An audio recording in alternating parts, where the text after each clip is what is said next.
السلام علیکم، میرا نام ڈاکٹر افتخار علی ہے اور میں شیفیلڈ ٹیچنگ ہاسپٹل میں اپنی خدمات سر انجام دے رہا ہوں۔ آج ہم پیشاب کی انفیکشن کے متعلق گفتگو کریں گے۔ آپ کی تھوڑی سی احتیاط آپ کو اور آپ کے پیاروں کو اس بیماری سے بچانے میں مددگار ثابت ہوگی۔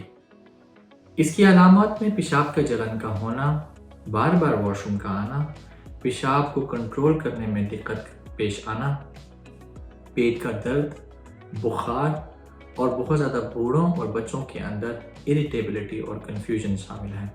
اگر اس کی وجوہات کی بات کی جائے تو اس کی کافی وجوہات ہیں۔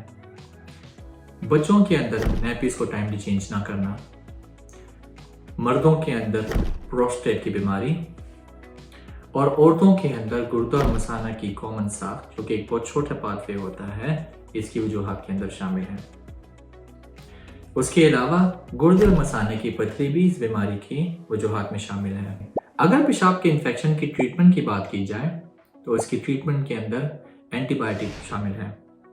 اینٹی بائیوٹک ڈاکٹر کی ہدایت کے بغیر مت لیں، لیکن یہاں یہ بتانا ضروری ہے کہ اینٹی بائیوٹک کی ڈیوریشن مردوں اور عورتوں میں ویری کرتی ہے۔ عورتوں میں اس کی ٹریٹمنٹ 3 دن ہے، جبکہ مردوں میں کم از کم 7 دن کے لیے اینٹی بائیوٹک دی جاتی ہے۔ عورتوں میں کم ڈیوریشن کی وجہ کم پیچیدگیوں کا ہونا ہے۔ ایک اور پریکٹس جو پاکستان میں بہت عام ہے وہ کرین بیری جوس کا استعمال ہے۔ اسٹڈیز اور ریسرچ اس بات کو شو کرتی ہیں کہ کرین بیری جوس ایکٹیو انفیکشن کو ٹریٹ نہیں کرتا ہے۔ بہرحال کرین بیری جوس پیشاب کے انفیکشن کو روکنے میں یا اس سے بچنے میں مددگار ثابت ہو سکتا ہے۔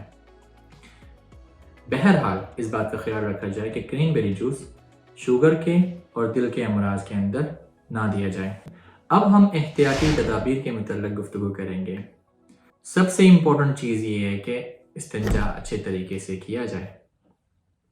دوسری امپورٹنٹ بات یہ ہے کہ استنجا کے بعد اپنے پرائیویٹ پارٹس کو خشک رکھا جائے۔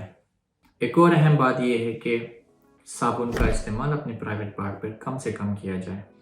بچوں کے اندر اس بات کا خیال کیا جائے کہ نیپیز کو ٹائملی چینج کیا جا رہا ہے۔ کپلز کے لیے ضروری ہے کہ جماع کے بعد فوراً واش روم کیا جائے۔